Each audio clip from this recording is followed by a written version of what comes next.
ఎక్కువ దేశాలు లేవు కాబట్టి ఆ ప్రాంతంలో ఉన్నటువంటి ప్రజలందరినీ కూడా ఎన్రోల్మెంట్ చేసుకోవడానికి ఒక ఆర్డర్ జారీ చేయబడింది. చూడండి, ఇక్కడ మనం అనేకమైనటువంటి విషయాలను 2వ అధ్యాయంలో గమనిస్తాము. యేసు ప్రభు పుట్టినటువంటి ఆ స్థలము చూస్తే ఆయన మన బైబిల్లో చూస్తాం ఏంటి అంటే ఎక్కడ పుట్టాడంటే చూడండి, కొంచెం మనం స్కిప్ చేస్తూ వెళ్తున్నాము. 7వ వచనం చూడండి. తన తల్లిదండ్రులు కుమారుని కని ప్రతి గుడ్డలతో చుట్టి సత్రంలో వారికి స్థలం లేనందున ఆయనను చూడండి. సృష్టికర్త మనం చూస్తే ఆదికాండం 1వ అధ్యాయం 1వ వచనం 2వ వచనం 3, 4, 5 వచనాలు చూసాక ఏం చూసామంటే ఆదియందు దేవుడు భూమ్యాకాశములను సృజించెను, భూమి నిరాకారంగాను శూన్యముగాను ఉండెను, చీకటి అగాధ జలములపైన కమ్మి ఉండెను, దేవుడు ఆత్మ జలముల పైన అల్లాడుచున్నాడు. దేవుడు వెలుగుదామని పలకగా వెలుగాయను, వెలుగు మంచిదైనట్టు దేవుడు చూశాడు. దేవుడు చీకటిని వెలుగును వేరు పరిశాడని, పగటికి వెలుగని రాత్రికి చీకటని పేరు పెట్టాడు. అస్తమయంలో ఉదయం కలగా ఒక దినం ఆయన ప్రపంచాలను సృష్టించినటువంటి దేవుడు. మరి ఆ సర్వ సృష్టికర్త అయినటువంటి దేవుడు ఇక్కడ మనం గమనిస్తున్నాం ఏంటి అంటే యేసు ప్రభు వారు ఆయన మహిమలంతా కూడా పరలోకంలో విడిచిపెట్టి, ఆయన దైవత్వం ఉన్నది కానీ ఆయన మహిమలంతా కూడా విడిచిపెట్టి, ఇక్కడ చూడండి ఆయన పుట్టినటువంటి స్థలాన్ని బట్టి మనం తెలుసుకోవచ్చు. ఆయన పుట్టుక సాధారణమైనటువంటి పుట్టుక. అయితే అక్కడ మనం గమనిస్తాము ఏంటి అంటే యోసేపు మరియల యొక్క పేదరికం బీదరికం మనకు స్పష్టంగా తెలుసుకుంటాం. ఎందుకంటే 2వ అధ్యాయము 24వ వచనంలో 24 కలిసి ఉంటాయి. వారు కనీసము బలి అర్పించడానికి కూడా వారి దగ్గర ఉన్నటువంటి ఏంటి అని అంటే అక్కడ రాయబడిన ప్రకారం గువ్వల జతలైనను 2 పావుల పిల్లలను బలిగా సమర్పించుటకు వారు ఆయన యెరూషలేముకు తీసుకొని పోయేది. ఆ బలి యేసు ప్రభు కూడా కాదు, అశుచి దినములు అన్నమాట. అంటే చూడండి అక్కడ రాయబడినటువంటి మాట ఏంటి అంటే ఒక పురుషునికి జన్మనిస్తే 33 దినాలు ఒక స్త్రీ కడగా ఉండాలి. ఒక స్త్రీ జన్మనిస్తే అంటే కన్నప్పుడు మరి దానికి డబల్ అన్నమాట 66 దినాలు అశుచితో పాలనకు వెలుపల ఉండాలి. తర్వాత బలి సమర్పించాలి. ఆ విషయం లేవియ కాలంలో రాయబడి ఉన్నది. అయితే ఇక్కడ మనం ఏం గమనిస్తున్నామంటే 7వ వచనంలో సత్రంలో వారికి స్థలము లేనందున ఆయనను పశువుల తొట్టిలో పాల్గొనబెట్టారు.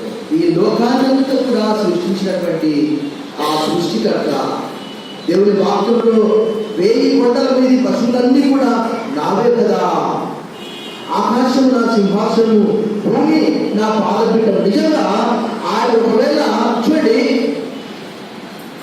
మత్తయి సువార్త 2:2లో రాయబడిన ప్రకారం యూదులకు రాజుగా పుట్టేవాడు ఎక్కడ ఆయన నిజంగా అంటే ఈ లోక సంబంధంగా భౌతిక సంబంధంగా అలాంటి మహిమే ఆయనకుంటే ఈ కైసర్ ఔగుస్తు మాత్రమే కాదు, హేరోదు మాత్రమే కాదు, యెరూషలేము పట్టణము ప్రపంచమంతా కూడా యేసు ప్రభు యొక్క పాదాల దగ్గరికి వచ్చి ఆయన పూజించడానికి.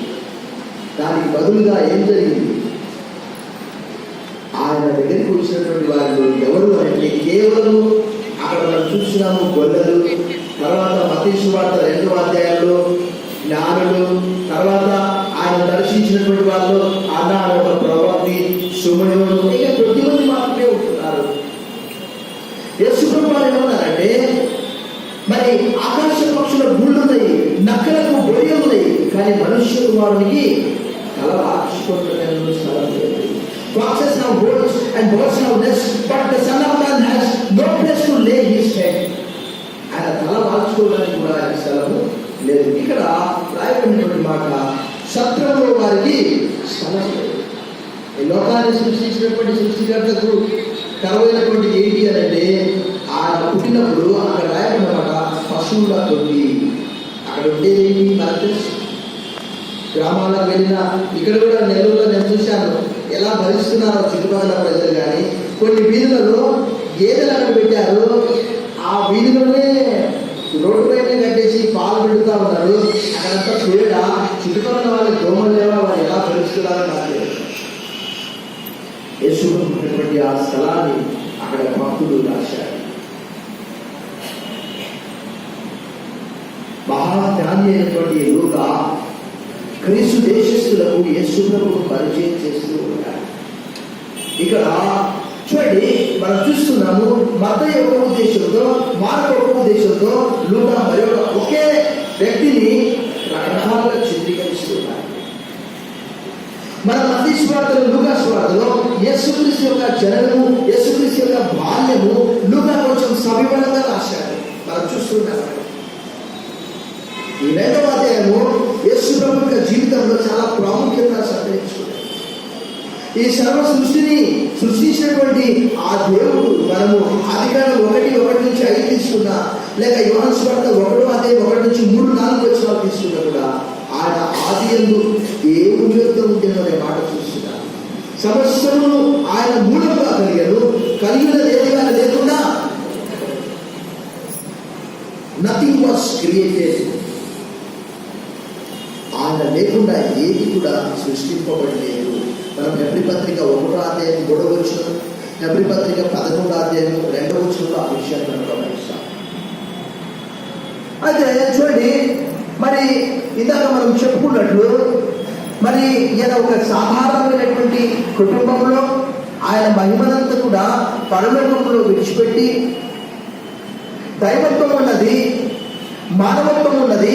కానీ చూడండి, ఇక్కడ దేవుని వాక్యం మనం చదివినప్పుడు ఆ వాక్యము శరీరధారి అయి కృపా సత్య సంపూర్ణుడుగా మన మధ్య.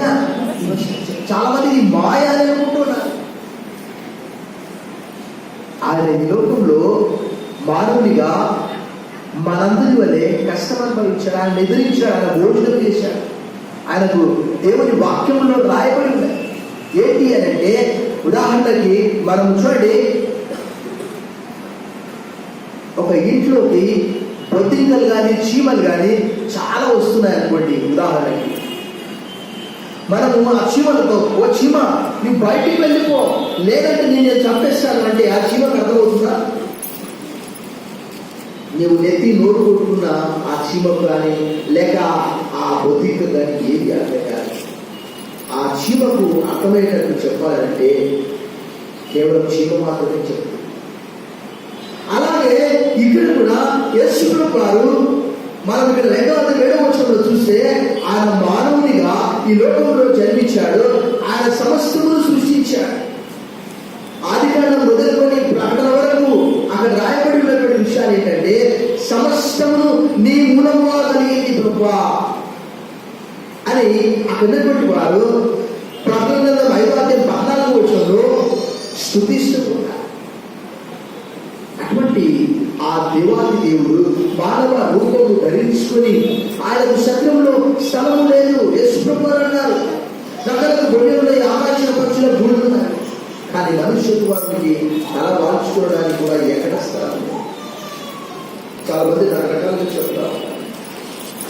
ఆయన పుట్టినప్పుడు స్థలం లేదు, ఆయన చనిపోయినప్పుడు కూడా ఎవరి ఆ స్థలం? ఆ యోహాను సువార్త 18వ అధ్యాయం చివరి భాగంలో ఆ రాయబడినటువంటి మాట మనం చదువుతాం. ఎవరి వరకు అది చాలా చక్కటి మాట.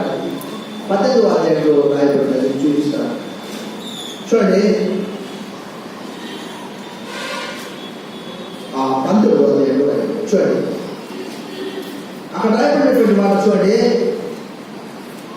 41వ వచనంలో ఇలా రాయబడి ఉన్నది, ఆయనను సులువు ఇచ్చిన స్థలములో ఒక తోట ఉండెను, ఆ తోటలో ఎవడును ఎప్పుడు ఉంచబడని క్రొత్త సమాధి ఒకటి.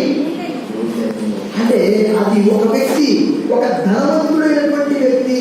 అక్కడ రాయబడింది 32వ వచనంలో రాయబడింది, ధనవంతుడైనటువంటి ఒక వ్యక్తి తన కొరకు, ఇది ఈ నూతన నిబంధనలో మాత్రమే కాదు, క్రీస్తు పూర్వము ఆదికాండము 50వ అధ్యాయంలోనే యాకోబు చనిపోవడానికంటే ముందుగానే సమాధి తన కొరకు తొలగించుకున్నాడు.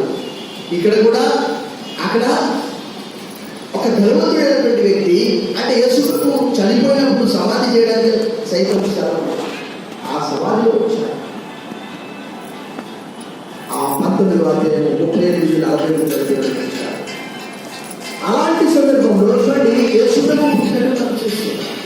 ఒకవేళ నేను చాలాసార్లు అనుకుంటాను, పెద్ద పెద్ద చేతులు, పెద్ద పెద్ద కాళ్ళు, లేక పొడవాటి వెంట్రుకలతో, పెద్ద పెద్ద కళ్ళతో ఒకవేళ ఆయన ఈ లోకంలోకి వచ్చింది, అందరూ కూడా భయభ్రాంతులకు గురి అయ్యి, జైంట్ అంటారు కదా, ఒక భారీ మనిషి, ఒక 6 ఫీట్ల 7 ఫీట్ల మనిషిని చూస్తే ఇలా చూడాల్సి వస్తుంది.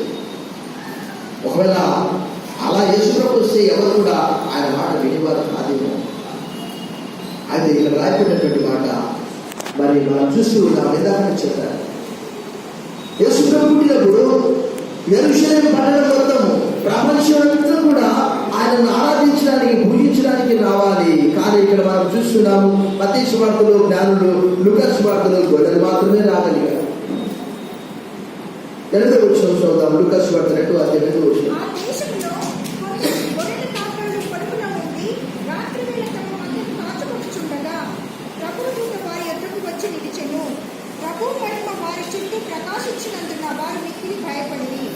అయితే ఆ దూత భయపడకుడి, ఇదిగో ప్రజలందరికీ కలుగబో మహా సంతోషకరమైన సువర్తమానం నేను మీకు తెలియజేస్తున్నాను.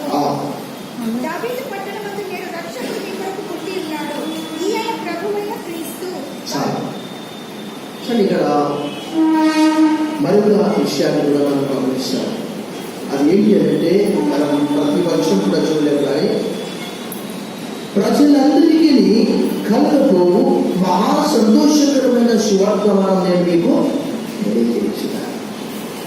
ఇది అంటే చాలా మంది ఒక ఆలోచన ఏంటంటే, ఇది కేవలము చాలా మందికి తెలియనటువంటి విషయాలు, వారు తప్పుగా అర్థం చేసుకునే విషయాలు. యేసుక్రీస్తు వారు కేవలం